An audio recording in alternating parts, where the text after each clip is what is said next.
Sorry, folks, you know I had to do that. I grew up on Dragon Ball Z, so talking about this topic is something that I knew I had to bring this back into. But welcome, everybody, to the special edition Tokyo Marathon episode. I know I promised this to you about 2 weeks ago. I was hoping to release this on the month anniversary of the race, but life got in the way. My daughter got sick. I got sick. So I really appreciate your patience in this, and I cannot wait for you to listen to this episode. I interviewed 4 incredible runners who ranged from all different backgrounds, experience levels, some people running their first World Marathon Major, somebody getting their 6-star medal, and everything in between, charity runners, lottery runners, and their experiences within the Tokyo Marathon was just incredible.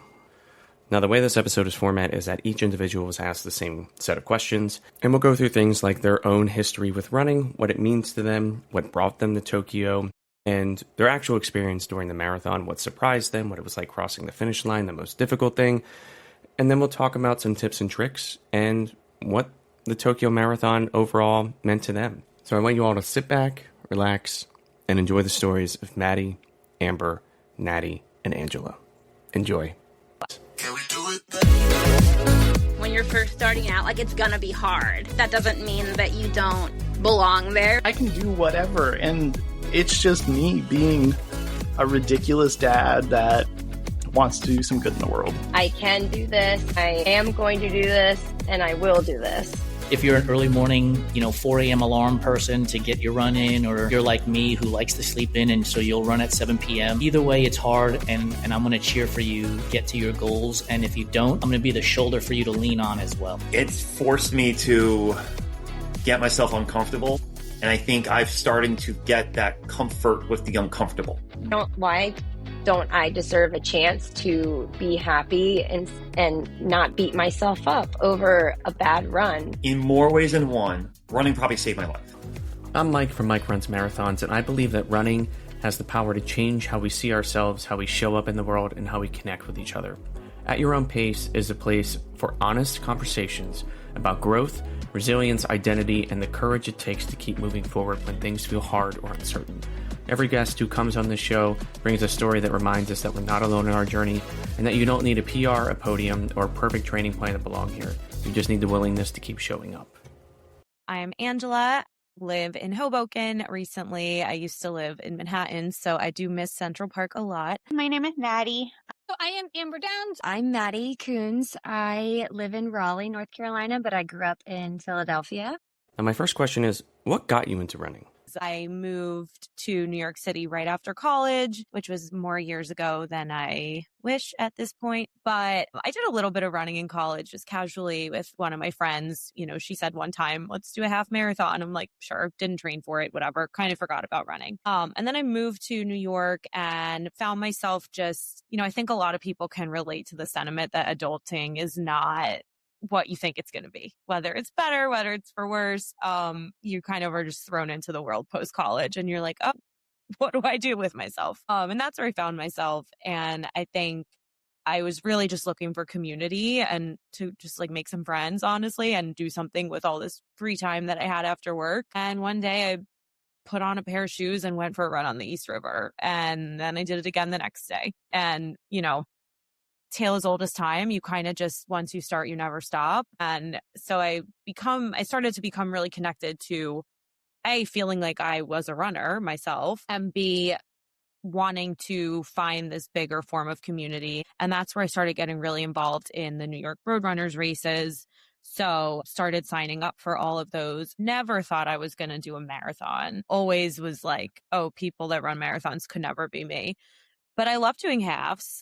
So I signed up for the women's half. It was called something different at the time, because this was like almost 10 years ago now.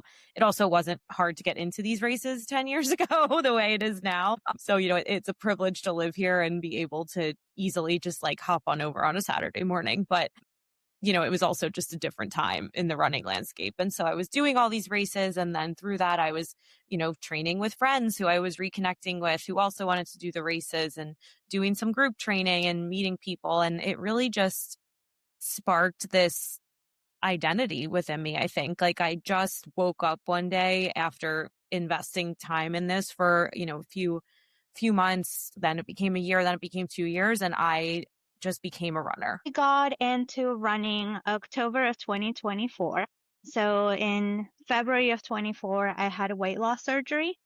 And then I started lifting to support my muscles. And then it was around October of that year that the weather was beautiful in Dallas. Perfect 60-degree weather. And there were all these people running. And I live right off a trail. And so I came home and I told my husband, like, that looks so much fun. Like, I wish that could be me. And he said, why can't it be you? And in my head, it was still the, 120-pound heavier version of me. And I was like, well, I guess it could be me. So I decided to sign up for a half marathon to celebrate my 1 year post weight loss surgery. And I was like, my goal is to just finish and really like to prove to myself that I can commit to the training. That was it. And I stuck with it. I far exceeded my expectations with regards to time. I learned lots of lessons. And so I subsequently signed up for several other half marathons. And then I was like, well, for my 2 year post surgery, it would be really cool to do a full marathon. I've been running since 2018 when my mom and sister bet me or dared me to do a 5K with them. And then I just kept running. They did not, which is fine, but I just kind of took that and became a part of my life. I ran my first half marathon on February 29th, 2020, right before everything got crazy. And that's really when I feel like I caught the bug and became a real, not that any runner's not a real runner, but that was like, okay, I'm in it. We're doing it. This is the thing. Immediately signed up for another half marathon and I've just kind of been keeping at it since. I have always been a runner. I grew up mostly playing soccer, so running was just a part of that, but did CYO track as a kid and then really got into running on its own in college, just as a coping, good stress relief from studying. And ran my first marathon in college after really only doing one half marathon in high school. I just really thought that if I'm going to take a go at the distance, I'm going to go for it. So Philly Marathon was my first in 2014. And 12 years later, I just hit my 42nd marathon in Tokyo, which was my 6th star. So I am in it with the distance, but I'm finding more curiosity for the half marathon and less, I think. I remember finishing my first marathon and through the marathon, I felt miserable for sure. Your first marathon, you don't know anything. That's just, you could have the best coach. I'm a coach. I even tell my athletes, like, you don't know anything. So I hated it throughout the process, but I got to the finish line and I did the thing that we all do as runners. And I said, when's the next one? And it just, has been kind of ingrained as a part of me ever since. I signed up for my first marathon that I did in November and then Tokyo. While I was training for my first marathon, I also got into the virtual New York City Marathon. So peak week in training for my first marathon was actually a virtual one. So my first marathon was just me on the trails. So Tokyo was my third. My first marathon was a very small one in St. Pete in 2023. And then I ran Space Coast badly late in November 2023. My third marathon was the New York Marathon, which I ran with Michelob Ultra, Team Ultra, which was really awesome. That's when I was like, okay, let's do these big ones. They're kind of fun. And so then, I just randomly entered the lottery for Tokyo this year. I was talking to my husband. I was like, we've been wanting to go to Japan. Like, if I get into this race, like, that'll be a great reason to go to Japan, right? And he was like, well, yeah. And so I got in, so we did it. What does running mean to you as more than just a sport? Running means that you can set your mind to something and accomplish it, whether that's in running, but I just think it's the metaphor for life, as one would hear many times. But if you can picture something that sounds impossible or something that you haven't done yet, I think running means there's a way that you can get there. You can take chunks along the way. You can break the goals down into smaller, achievable ones as you set the big and the small goals. They don't have to all just be big, lofty ones. There's lots of small goals you can set. For me, it almost has become an identity. And I don't know if that's like healthy to say, right? Because we are so much more than running. We're so much more than our times. We're so much more than what you're doing for that 1 hour a day. But at the same time, it's brought me when I think about what it means to me, like it's brought me so much control over my life. And I've talked to people about this before when everyone wants to know, like, what's your why? For me, I think it became something that in a world of uncontrollables, I mean, we lived through COVID. I lived through several career changes. I went back to school as an adult, which was very like chaotic. And running has always been the constant, first of all. And second of all, it's been the thing that I completely choose on my own. Running has really helped define one, appreciating my body for what I can do rather for what it looks like. Although I'm not going to lie, I'm like, hello, quads, I see you. And, you know, I get excited about that. And also my relationship with food where like before I've always approached food from a point of restriction. And I'm like, no, I'm asking my body to do a lot. And so I really need to eat right, not just from a weight loss standpoint or to support that weight loss, but to support everything I'm asking my body to do. How did you get into the race itself? Because I know the Tokyo Marathon is probably one of the most difficult World Marathon majors to get into. I went the charity route. From starting the majors, I sort of always knew Tokyo would be the finale where I would get the 6-star medal. And this is way before they added Sydney, which happily have already gotten, which is awesome. Just being a teacher, Tokyo was at the time the furthest distance away. I knew I would put that one off. So I entered lottery every year, but I never got in. And I did enter charity for 2025. I just didn't bid enough. It's an interesting process of getting into the charity route, but I applied to one of the smallest charities for Tokyo. There was only 41 runners with the group, and it was Madre Bonita, which was a group that supports postpartum mothers in Japan with classes and programming. And I don't have kids myself yet, but this journey of the 6-star was something I wanted to accomplish before having kids. So the charity I went had a lot of connection I just felt passionate to apply through them. The lottery. First time trying the lottery and I got in. So Tokyo picked me. I actually had the opportunity to run with a charity. So I'm involved with Team for Kids. That's one of the groups that I do coach here through Roadrunners in New York. And so they offer spots to their like veteran charity runners. You can also apply if you haven't done Team for Kids before. We do have a select number of spots for the marathons outside of just New York City, which a lot of people don't know. I was just fortunate to be chosen to get one of the spots because of my involvement with coaching and my interest in doing Tokyo and completing my 6-star journey. So I raised, I think, over $5,000 for Team for Kids, which was really exciting. That money goes to funding the youth programs through Roadrunners. So kids can do all these races for free, which is really great. It's, starting the foundation of running at a young age, providing after school and summer activities. It's a cause I really love. So I was really happy to get that spot and to represent them in Tokyo. What was a moment during the Tokyo Marathon that you will never forget? This was my first marathon that I felt like I really nailed it. My splits weren't exactly perfect, but I nailed the pacing. I nailed the fueling. I never hit the wall. I still had, gas in the tank to push me to the finish line. And when I got to that later in the race, around 24 miles, and I was like, Amber, you're doing it. It's happening. I kind of started to tear up a little bit, and I was like, because I was terrified prior to the start of the race. I wasn't sure if some of my previous foot problems were going to, kick up. I've been walking a lot all around Tokyo. So I was terrified at the start line. And like I said, mile 24, everybody's there. The excitement is there. And I said, Amber, we're making this happen. We're doing it today. We're going to hit a great PR. It's going to be amazing. That would be the moment. So there were a few. In a positive light, I mean, the start line was just incredible. And walking to the start, I mean, as you said, it's really different being over there. It's a different society than what we have here in New York. And it's just so organized, so everyone's so friendly, so hospitable. It's so clean. I know everyone talks about that in this race, but it is true. Cleanest porta potties, no gels on the ground, organized to a T, well-oiled machine.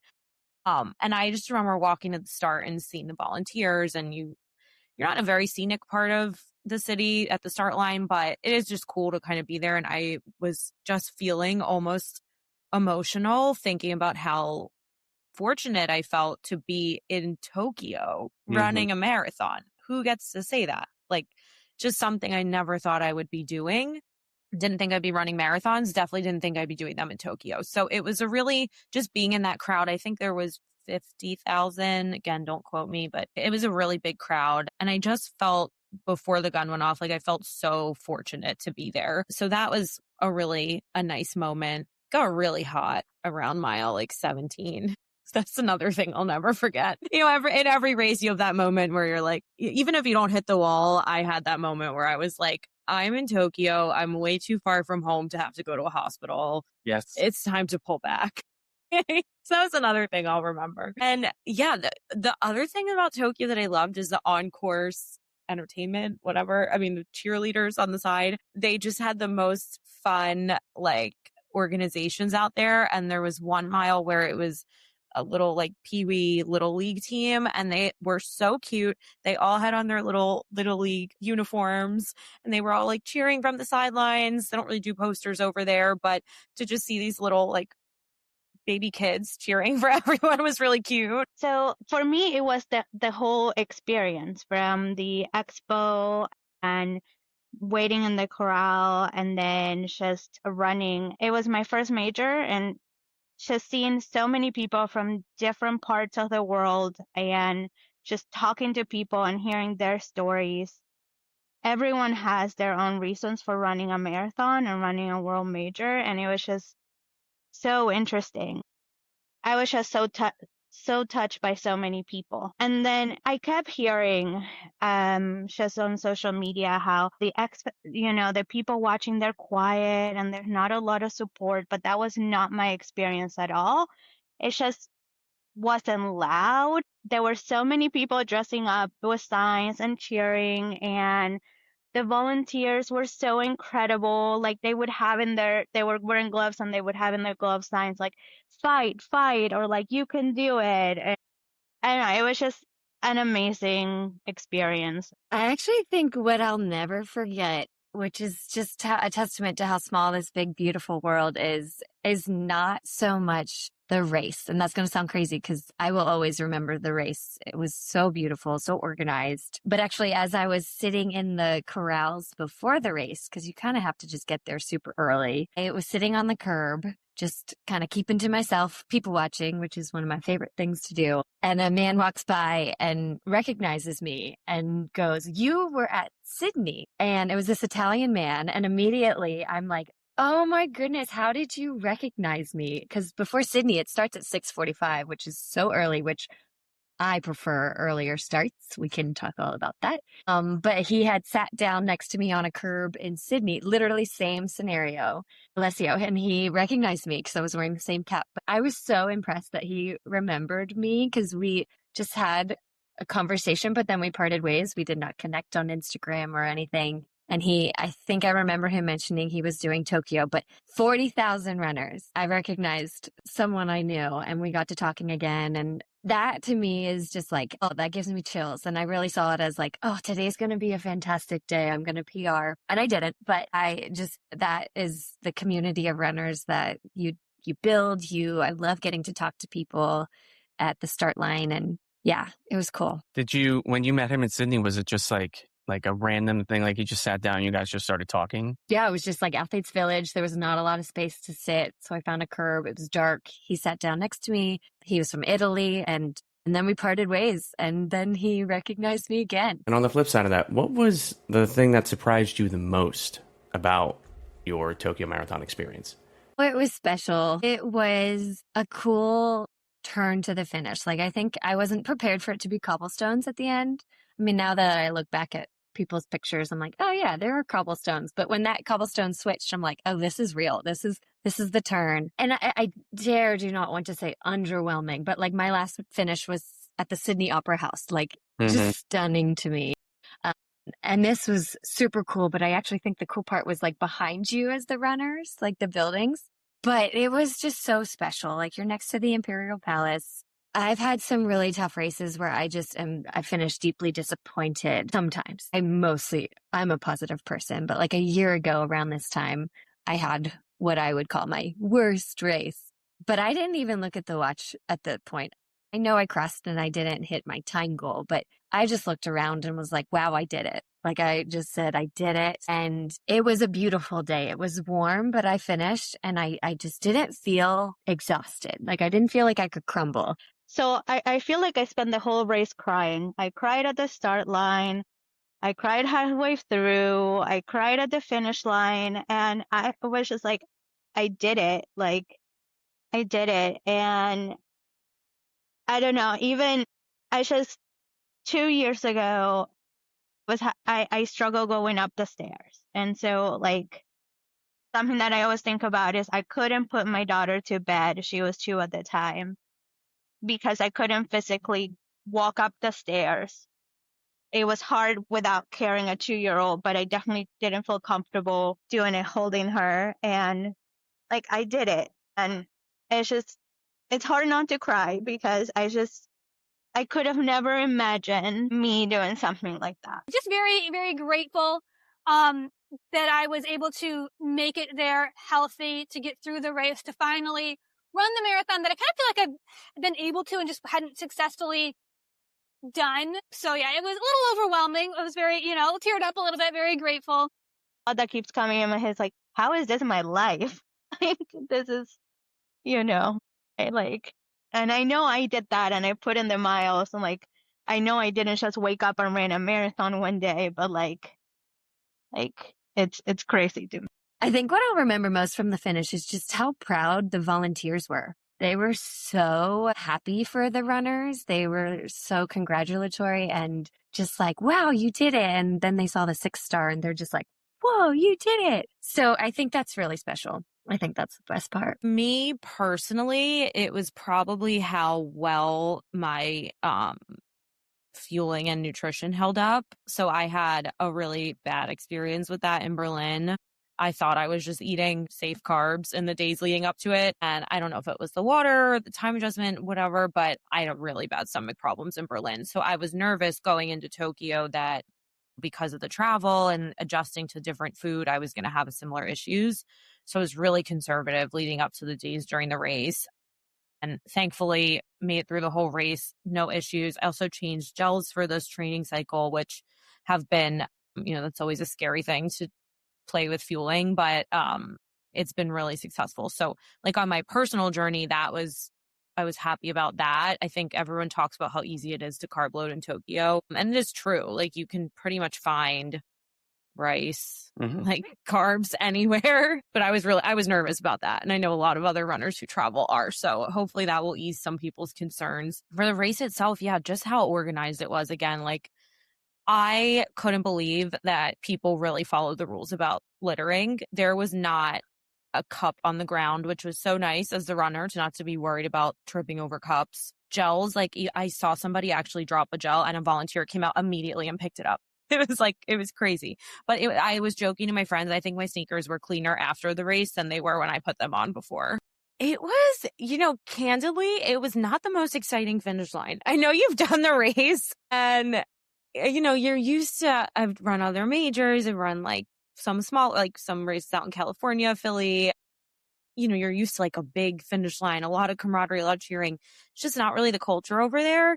So I crossed the finish line and I'm kind of like, is this it? Like, am I done? Like, it's not loud. There's no like announcer. But to see my teammates from New York there, and I actually ended up finishing at the same time as another Team for Kids runner. So we crossed together. That was, again, just like a pinch me moment. Being like, how did I get so lucky to find this community that is halfway across the world supporting this, excited for this, cheering for this? I accomplished this goal with someone else, which was really exciting. Another Team for Kids teammate. So it was a really special moment to cross that finish line. And it was hot. I was really happy to be done that day.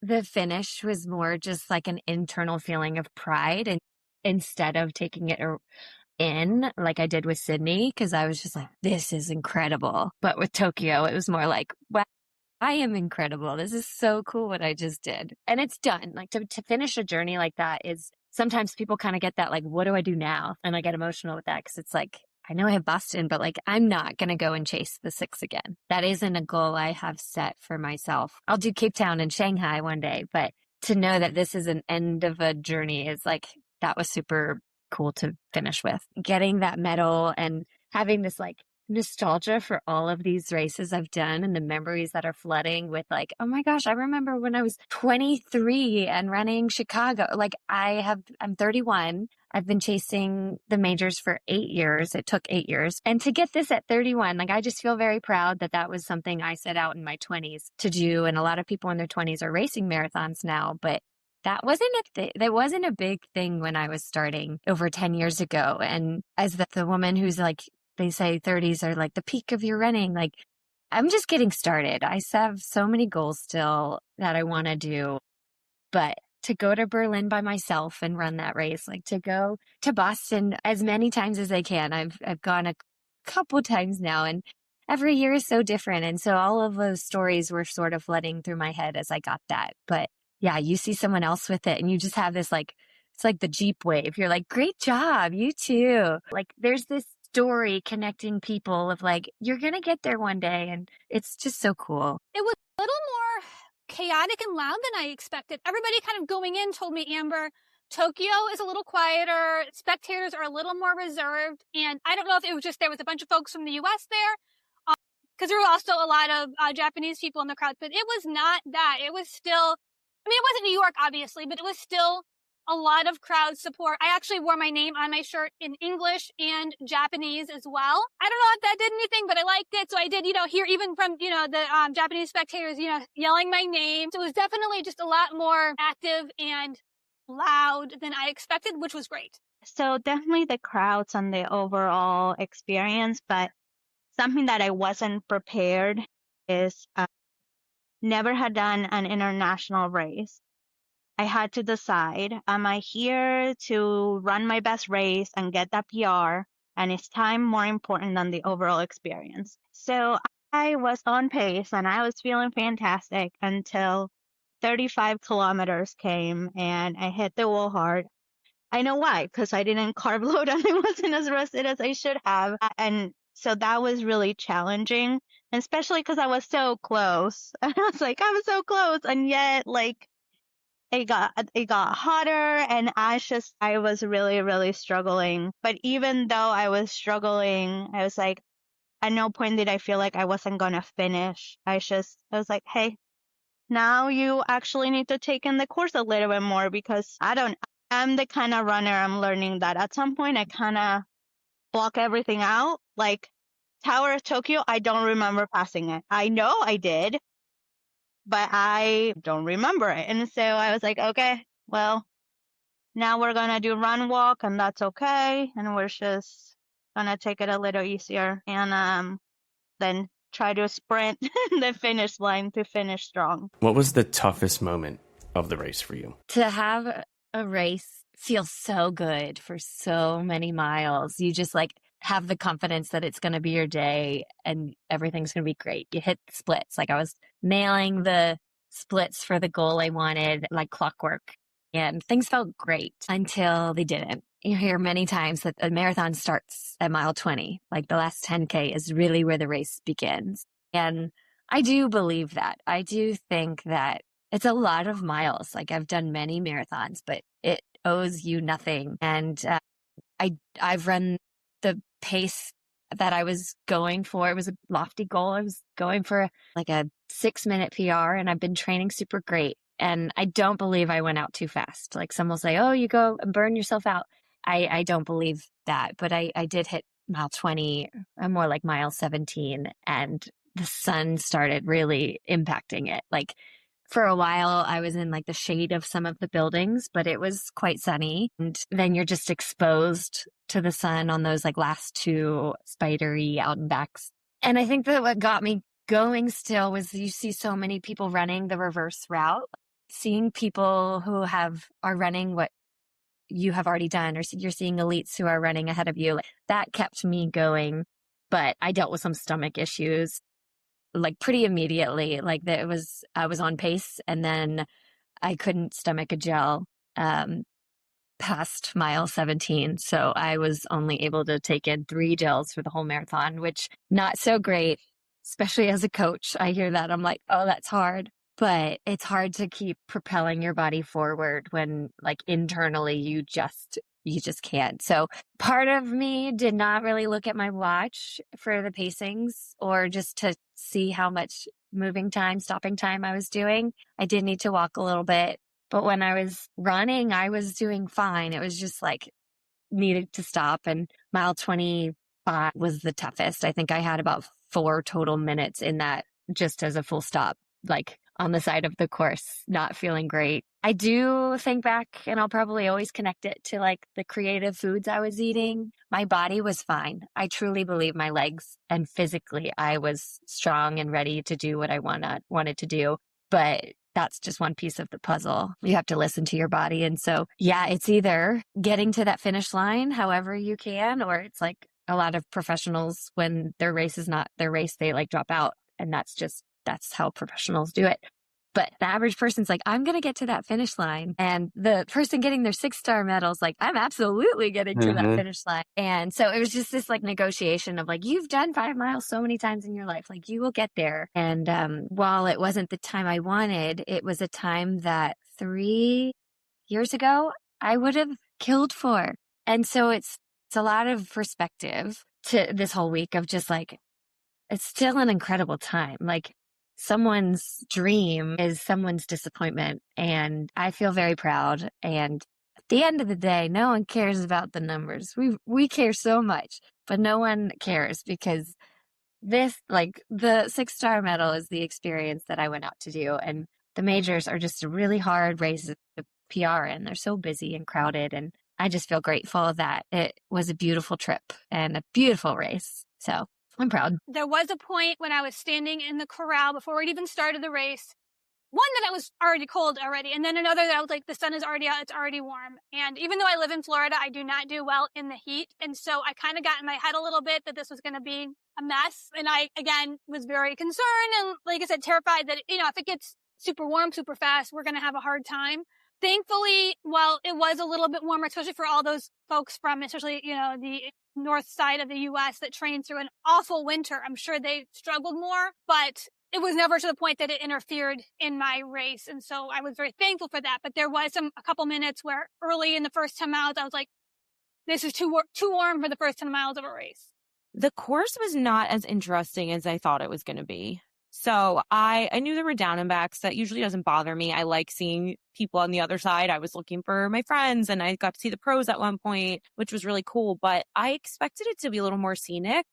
And I really only remember one point in the course where there was a kind of like a building that was scenic, but it got a little boring at times for me. You definitely are running through skyscrapers for a lot of that race. And I don't think people really talk about that a lot. I think what surprised me the most in a good way was how organized it really is. Like when people complain about they ran out of water or they ran out of cups, like that's obviously like a really hard thing to deal with. But it was so organized that you almost have to like step away from putting blame on the race of like they did the best they could because they were as prepared as they could be. I think getting to the race and the security and just how, and this is a testament to Japan as a whole of just how everything is set in motion. It's so clean. It's so organized. That was a good surprise because it was so efficient. I like knew exactly where to go, what to do. The people like with the bathroom lines were so like helpful and it was all in a line.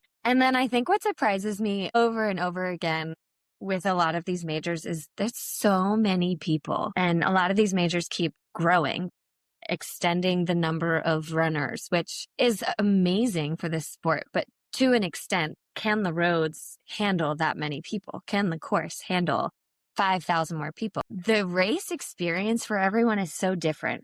Like as someone who is chasing a time that I'm running, there are people running hours after me. And so I think about the experience of like the wide open road I felt like I had, where it was congested but not crazy for most of it. I do see videos of other runners' experiences where it was so crowded. So I think that to me is the most surprising thing of just reminding everybody needs to remind themselves that like everyone's race experience is different. Someone who's worried about the course running out of water or medals, totally a valid thing to worry about. If someone was thinking about running the Tokyo Marathon, what tips would you give them in order to make their race experience the best that it can be and help them prepare for the course itself? the day before the marathon, do I want to focus on carb loading and resting my legs and hydrating, or do I want to experience the city and be a tourist? And so for me, I'm like, I'm here for the experience.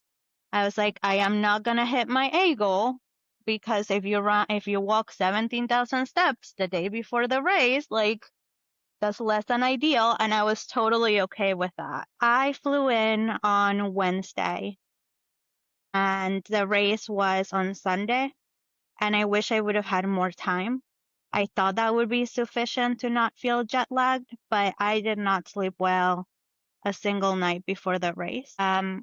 Also, like we were talking about, this is a one in a lifetime experience. So if they are able to stay after the race and explore, I wish I would have been able to do that. It was just to experience the culture. It would have been really incredible. So many. Get there early. I mean, that time change is no joke. I mean, get to Tokyo early. The adjustment going there was not so bad. Coming home, it was brutal. Like, I think it took me like 2 full weeks to adjust. But yeah, give yourself like 3 full days before the race to just get in a sleep schedule, bring melatonin, Tylenol PM, whatever works for you. Other thing I would say is like read the rules, because it is different than a lot of the other majors, a lot of just races in general. You brought up the thing with water, like they're very restrictive about what you can and can't bring in. So I'm someone who trains with a handheld, and I didn't do it for this cycle because I knew that you can't bring it in Tokyo. They don't allow anything that's not like a sealed water bottle on the course. That was like an adjustment that I had to make in my training that I probably wouldn't have known come race day if I hadn't paid attention to something like that. The biggest thing is just embrace and prepare yourself for rejection, but prepare yourself also for like putting more oomph into your application. And like, if it's a charity route, it's a crazy bidding war of the charities. I do recommend you picking one that resonates with you. A lot of the charities will ask you to write the answers to some questions. So I know for the one that I went through, they do prioritize your written response more than your monetary bid. It's not the same for all of them. Some of it's just like you bid more than you think the other person will. And there are like Reddit pages and Facebook pages to learn more about kind of the number that might get you into that charity and how many slots are allotted. But yeah, I would say like if Tokyo is the 6-star and you're like, I really have to do this year, then it's just prepare yourself for maybe committing to a number that is more than you might feel comfortable with. But fundraising is such a special experience. If it's a lottery and you got in, then wow, that is amazing. That's awesome. And some of them are like tour groups. I do know there was a bunch of like Instagram like contests that happened for people to find ways and like paths to get into it. But the majority route would be charity. If you find yourself running this race in the future, give yourself plenty of time to get to the corral. I went the day before. I did my shakeout run in the park there right before and made sure I knew exactly where the entrance is to my corral, because even if you're staying at that, I think it's a Hyatt right there, the one from Lost in Translation or whatever, the Hyatt right there, right by the racer, that doesn't mean that's where you get to walk in to the race area. You may have to walk half a mile around to find where your starting position is. So knowing where that was prior to morning of meant I had plenty of time to get to that location. I still had to make some adjustments there, and some guy let me in some stairs and I got there. But knowing where you need to go, giving yourself at least an hour to get in there, check your bag, use the restroom. They had us go through like a bag check area, and then a aid station where we were able to get water, Pocari Sweat. And I think they had like some Calorie Mate or something. And then we were able to go to the bathroom again if needed, and then go to the corral. Give yourself time, because if you aren't there, I think 20 minutes prior to, if you don't get into like the front gate 20 minutes prior, you're not running the race today. If you could describe the Tokyo Marathon in one word, what would it be? I'd say thoughtful. A lot of thought was put into the process for the race. Everything is well planned. Now, of course, it may not align with how you expect things to be planned, because these are different people, different cultures, all of that. it is well planned, and you just kind of need to follow the planning that has been provided for you. Make sure that you're reading everything. Make sure that you are listening to any instructions or reading any instructions that are available to you, because there is a lot of intention and thought put into the way things are set up, as long as you go along with the intention that's provided and not make up your own rules. Incredible. The whole experience, their culture there is so different from the US.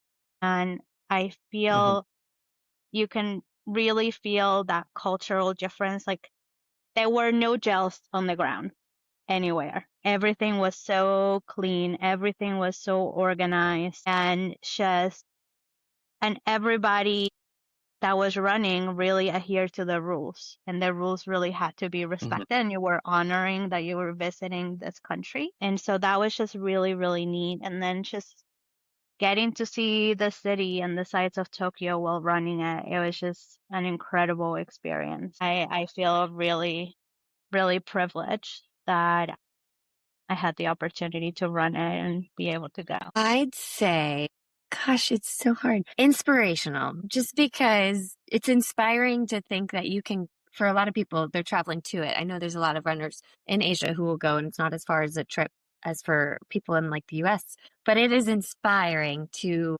step on a international start line where people speak different languages. People are running for different reasons. People are running their first marathon and some are running their 100th. Like, it is inspiring to be in a foreign city and be like, I am doing this thing. I mean, I would say surreal. It was just, for me personally, it was the most surreal experience.